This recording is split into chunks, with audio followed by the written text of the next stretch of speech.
everyday witches emerge from the shadows of secrecy.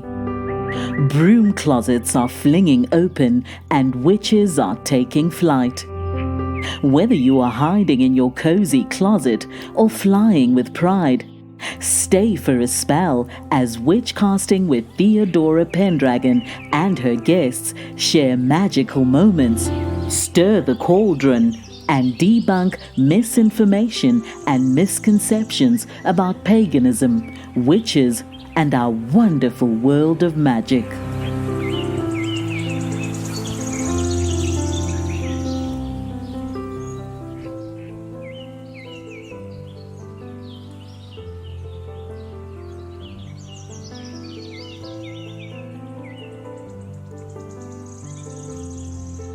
Welcome to Witchcasting with Theodora Pendragon. I have a special guest today who's been on the show before, and because of a popular request to have him back, I've reached out to Boniface Wolfsong to be back on the show. Welcome, Boniface. Thank you. Are you flattered that people want you back? It's nice to hear. Yes, definitely. So I've heard from people in person and through Instagram. They're texting me and asking for another episode. And I said, well, let's find out if he'll be back. Well, I'm definitely glad to be back, and I'm glad people are wanting to hear more. Okay. So we are going to talk about what today? Covens and how covens have changed down through the years.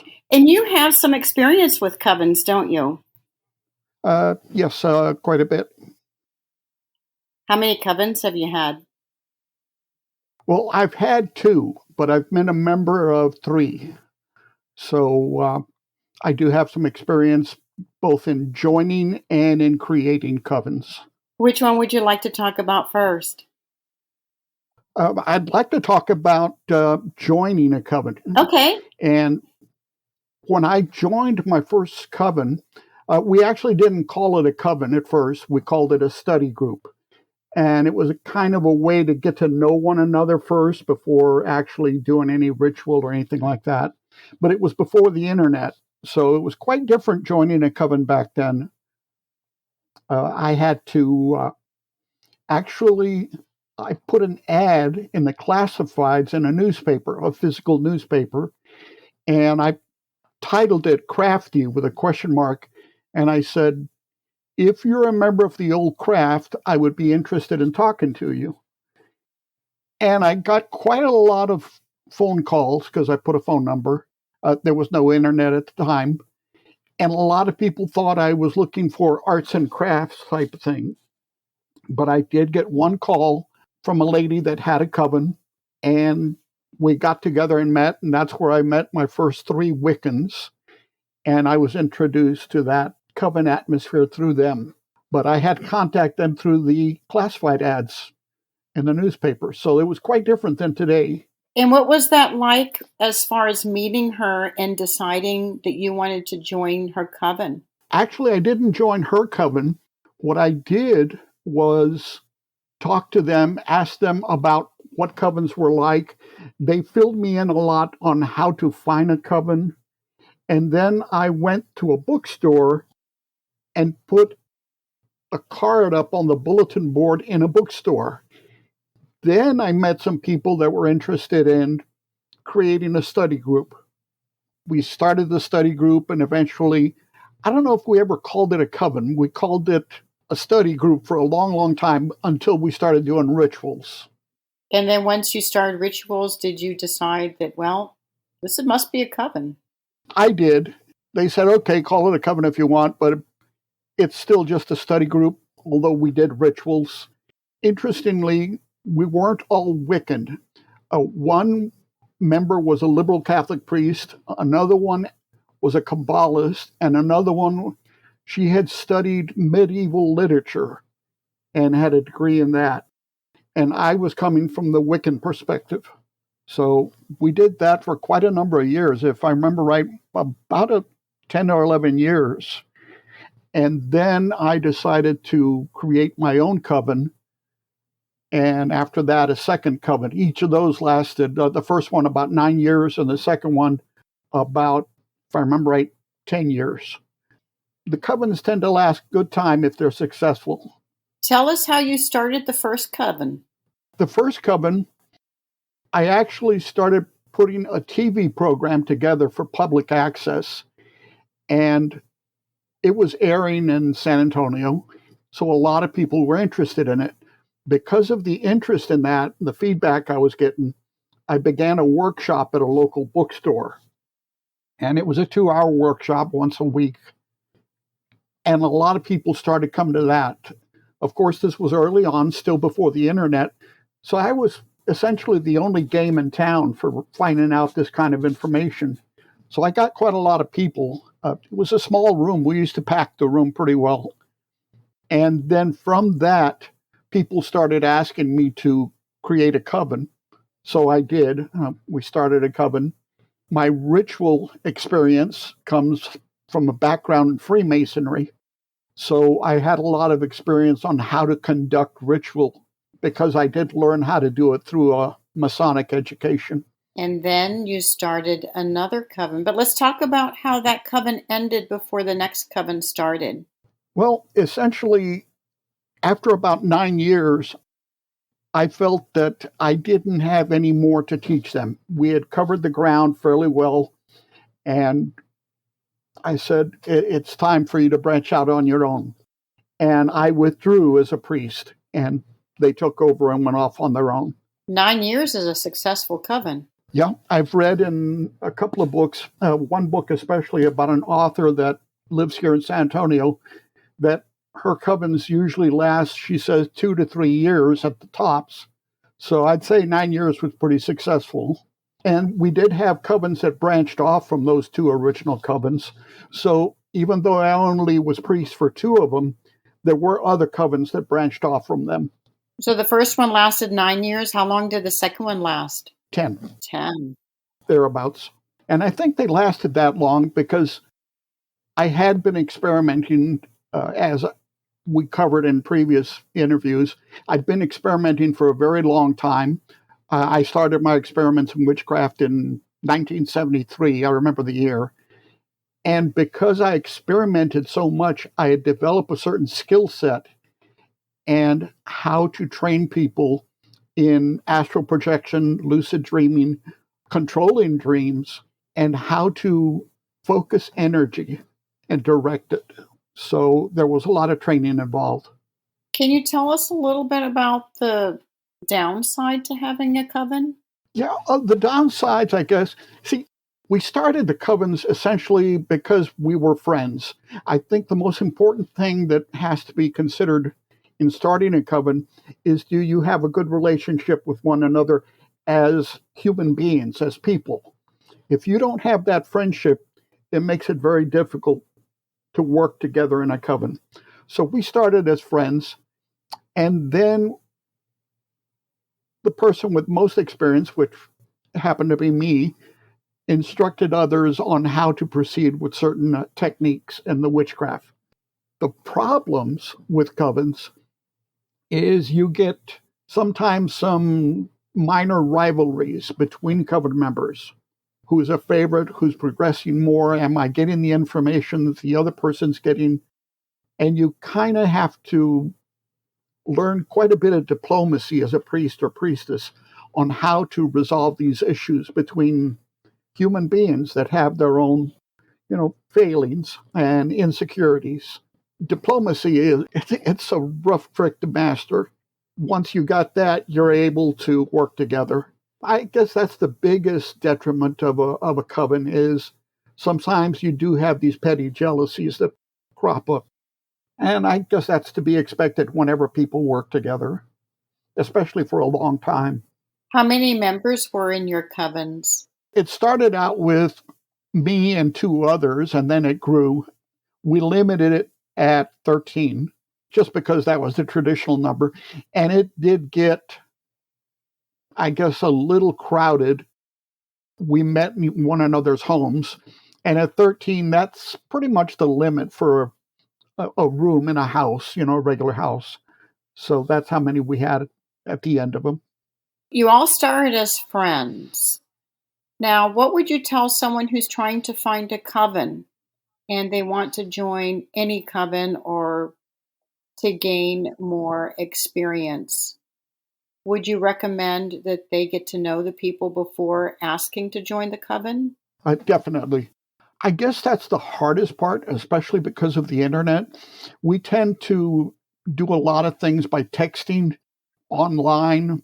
Maybe if you get close to someone, video chatting. But friendships like they used to happen where you get together at a coffee shop or get together for a meal or something, be invited to one another's homes. It seems a lot of that has fallen by the wayside.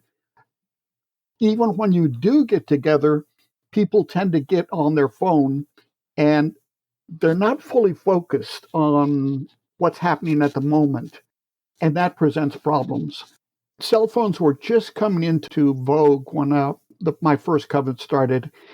And I made it a rule that you couldn't have your cell phone on. You couldn't have it with you. We were focused on what we were doing and nothing else. So that's very important. If you want to start a coven, I recommend start it as friends, get together. Can you even have a meal together and discuss things without getting into a major argument? That's very important. If you start seeing eye to eye on a lot of things, then you start a study group. Don't call it a coven. That puts a lot of pressure on you. Just call it a study group. And as you begin to study and relate to one another, you can decide whether ritual is the next step to take. And once you start taking ritual, then you can start doing some good work together, spells, and so on. If you're going to join a coven, you definitely have to get to know the people first. Do not join a coven just because it's a coven. You have to be in sync, belief-wise, the way you work, the way you see authority and relate to authority. A lot of people have bad reactions to authority nowadays. In a coven, there is a hierarchy. You have a priest or priestess that lead the group, but they shouldn't be authoritarian. They should be guides. And you want to look for a coven that the priest or priestess are more guides with more experience. Then you can feel more comfortable. But if they are authoritarian and you have a problem with that, don't join it just because it's the only coven. Sometimes it does take quite a bit of work to find a group that is in sync with who you are. And I recommend taking the time. Well, a coven's like family. It does become family, very much so. How often would your coven meet? Well, the very first one that started as a study group, then turned to ritual, we became so in sync with one another that we would meet at least one time a week. And often when we would hit a topic that really interested us, we would meet sometimes 2 and 3 times a week. But we were fanatical about it. We had some really good topics, and we would go off and do our research and come in with our notebooks and papers and everything that we found, and then share the research with one another and then discuss it. It was very much a study group. And it was, like I said, before the internet. So it wasn't a matter of typing in some keywords in Google and then having a whole list of resources. We had to go and find things in the library, read books, do research physically, and then come back with it. Meeting 2 and 3 times a week is dedication. The coven that I started, the one that lasted 9 years, we would meet regularly twice a month and for the Sabbaths. So 8 Sabbaths a year plus 2 times a month. That was our normal schedule. Wow. So that's 8 Sabbaths, about 2 times a month. That'd be like gathering for Thanksgiving that often throughout the year. Pretty much. But we enjoyed one another's company a whole lot. And see, that's the reason that you need to be friends, because you're going to spend a lot of time together. Are you still in contact with your former coven members? On Facebook, people have moved to different parts of the country. A couple of them here still in the same city I live in, but a lot of them have gone off in different directions. So I do contact them from time to time on Facebook. That must have been a big compliment for you, for your coven members to start their own covens after they had all the training under you. Yes, it was very complimentary, and I'm glad that they did that. And How have things changed over all the years from what you've seen as far as covens? I think people are leery of covens today. I have my own ideas as to what may have caused it. I think the internet is one. People today want instant gratification. They want to type in a few keywords in Google, and all of a sudden a list of 100 or more resources come up just from typing in something. And covens is not, it doesn't work that way. In a coven, you actually have to do some actual work. You have to do some training. We sit and we meditate. There are exercises like how to raise a cone of power, how to send energy, how to direct energy. And any one of these techniques can take not just one meeting, but a dozen or more meetings before people start to get the actual hang of how to do it. And I don't know if people today want to put in that kind of time, especially with the economy the way it is. I know that people are having trouble financially, inflation, so on. People have a hard time just meeting their work schedules. To then make time for a coven puts a lot of stress on a person. And to be able to meet as a group where everybody has this time, it's quite a constraint. So it has changed in that respect. And also the patience factor. I don't know if the internet has made people more patient. I think it's made them less patient. So actually sitting down and learning how to meditate properly, how to visualize, how to direct energy, that's something that takes time. And then techniques for astral projection and lucid dreaming. In my own experience, I did start to astrally project in 1973. That's where my work in witchcraft began. But it took me decades to get proficient at astrally projecting. And there are certain techniques that I have found that are very practical and useful in projecting. But to do that, it's like playing the piano. I tell people, some people have a knack for playing the piano. But even if you have a talent for it, you're going to have to sit down and practice. Same with astral projection.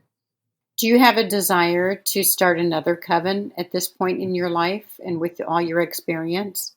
I would not mind it. I'd like another coven.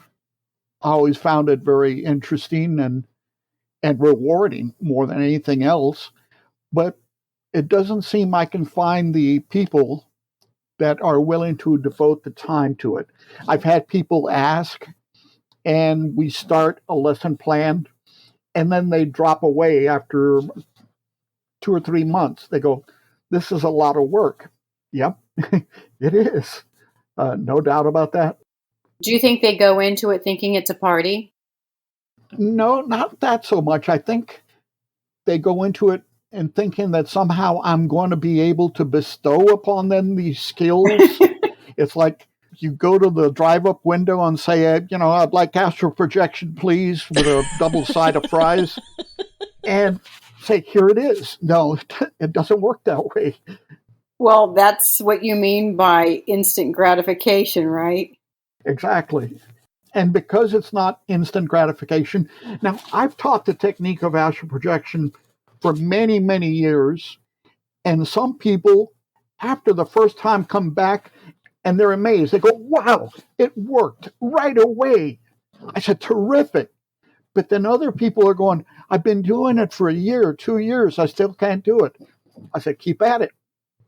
Some people have a knack, some don't. Everybody, I believe, can do it, but some people are going to take a little longer than others. It's just the variation in people.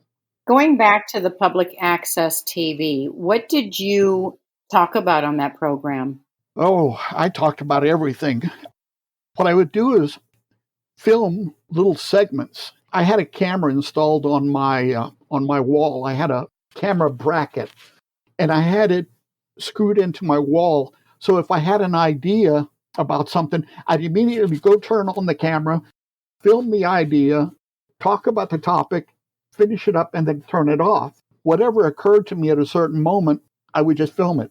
And I hit from politics to art to witchcraft and how it all related to our practice of this religion. I got quite a good reception. I can remember going to my bank. I had some problems with my bank account, and I had to see one of the executives. And when I went into the office, he said, "Whoa, I watch your program. You're fantastic." But then I was on the street another time, and this really bad-looking Hell's Angel kind of guy goes, "Hey, you." I said, "What? You?" I said, "What?" He says, "You tripped me out. I watch your program all the time." So I was getting quite a range of people watching this program, from this bank executive to a Hell's Angel. And I just approached the topics from my own point of view. And I guess it was unusual enough that it attracted a lot of people. It must have. How long were you on that show? 2 years. What was the show called? The Old Religion. The Old Religion. I've talked to several people who said they became interested in Wicca because they found a guy on public access TV. So you must be that guy. I remember one time meeting a guy that came up from Brazil, and he said he saw my program down in Brazil. I said, "It doesn't reach Brazil." He says, "No, a friend of mine lived here in San Antonio. They taped it, and they took the VHS tapes down to Brazil, and we would watch it down there with people by means of VHS tapes." Quite a broad range of people were seeing it. Does that give you warm fuzzies? Yeah, yes, it does. Yeah. They don't have public access TV anymore, do they? I'm not sure. I think they're obligated to, but I don't know if it's as popular as it was back in the 90s. Yeah, I guess everybody's stuck on Netflix. Yeah, streaming seems to be the way to go. I think what has taken over for public access is actually programs like this on the internet, things that like TikTok and so on, where streaming is the new way to get out there. Yeah, things really have changed from covens to watching television, watching Boniface Wolfsong on public access TV. I talk to people who have a strong desire to find a coven. And I've even seen online where they're trying to start online covens. What are your thoughts on online covens? We're talking about people who will never meet in person. They could be in different countries. I think it can work. There are workarounds to do anything, and if you're persistent enough, you can make it work. I do know that if you do master the technique of astral projection, you can work with an online coven and then meet in the astral. That's doable. Now, how many of the members in a coven would actually be able to do it? That's another question. It can be done. But you're the master of astral projection. Have you thought about offering an online master class on that? Well, first of all, I want to correct you. I'm not a master. I am a student of astral projection. I've actually met some people that are much more adept at astral projection than me. And I don't even know if they would consider themselves a master at it. It's something that you're continually learning and getting better at. So I do have some techniques. I'm willing to teach them. But like I said, for some people, it can take a very long time. And I'd rather do it in person because some people, let me put it this way. One person asked me, "Is there a danger to this?" And I responded by saying, if you walk out that door and want to cross the street, there's a danger. You could get hit by a car and run over. If you want to eat a certain food in a restaurant, it could have food poisoning. There's a danger. There's a danger to everything. Is there a danger to astral projection? Yes. Now, how you deal with that danger, that's where an instructor, someone more experienced, someone like me, can say, "Oh, I've experienced that, and this is how I got out of it." And that requires one-on-one instruction. Doing that online, I don't know if I would want to do that online. Now, there are some very good books out there on lucid dreaming, and I recommend those books. And I believe lucid dreaming is the step 2 astral projection, right before it. They also have caveats. If you get into this kind of situation or danger, this is what you can do to get yourself out of it. Going back to covens, if there's one piece of advice you can give the listeners, what would it be? Be patient. Don't be too quick to jump into a coven. Learn who the people are. See if a friendship can form. So be patient is the main thing. Take your time. Thank you, Boniface, for a third episode of your wonderful knowledge. And I'm going to say expertise, okay? I know you may not like that word. Thank you very much for having me back. I enjoy these interviews. And I would say, before I leave, everybody, stay a student. I'm a student. That's the best way. Keep learning. Thank you, Boniface, for another great episode. And there are going to be some listeners who are really happy that you're coming back third time. Blessed be. Blessed be.